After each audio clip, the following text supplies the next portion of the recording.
अस्सलाम वालेकुम second year students. अच्छा बेटे, लास्ट वीडियो में हमने चैप्टर नंबर 15 का न्यूमेरिकल नंबर 15.4 किया था। चलिए 15.5 करते हैं। बुक ले लीजिए अपनी और पेज नंबर अपनी बुक में 15 जो है उसके ऊपर देखिए। 15.5 में क्या कह रहा है? A balloon contain 0.04 metre cube of air at a pressure of 120 kilo pascal. ठीक है। Calculate the pressure required to reduce its volume to 0.025 metre cube at constant temperature। सवाल पढ़िएगा जरा, आपको एक लॉ याद आएगा जो आपने इस चैप्टर के शुरू में पढ़ा था। कह रहा है कि एक बलून है जिसका वॉल्यूम जो है एयर उसके अंदर फिल्ड की हुई है और उसका वॉल्यूम इतना है 0.04 मीटर क्यूब, और ये कितने प्रेशर पे है? ये प्रेशर एक्सर्ट कर रहा है जनाब 120 किलो पास्कल।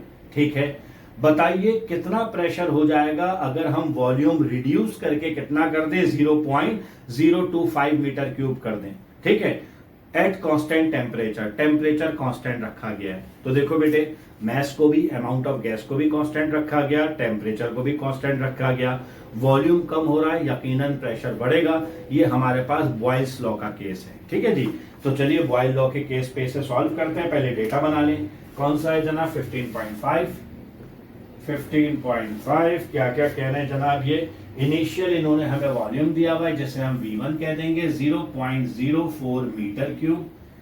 ठीक है बेटा, आगे बढ़िए। और ये जो है हमारे पास प्रेशर कितना दिया हुआ है? इनिशियल P1 आपको दिया हुआ है 120 किलो पास्कल या 120 एक्सपोनेंशियल 3 पास्कल। ये हमारे पास प्रेशर दिया हुआ है इनिशियल। उसके बाद कह रहा है कि हमने वॉल्यूम को रिड्यूस करके कर दिया 0.025। V2 दिया हुआ है 0.025 मीटर क्यूब।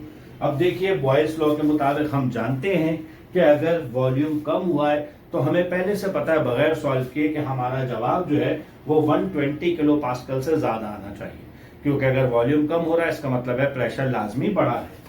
तो P2 की हमें वैल्यू मालूम करनी है। चलिए जी अभी सॉल्व करते हैं। तो अकॉर्डिंग टू बॉयल्स लॉ, क्या है जनाब Boyle's law? P1 V1 is equal to P2 V2।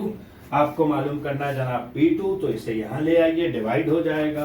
तो P2 इज इक्वल टू ये P1 V1 मौजूद है और V2 यहां पे आके डिवाइड हो गया। चलिए बेटे, P1 कितना है? P1 है जनाब 120 इंटू 10⁻³ मल्टीप्लाई बाय V1 कितना है? V1 है 0.04 डिवाइडेड बाय V2 कितना है? V2 है 0.025।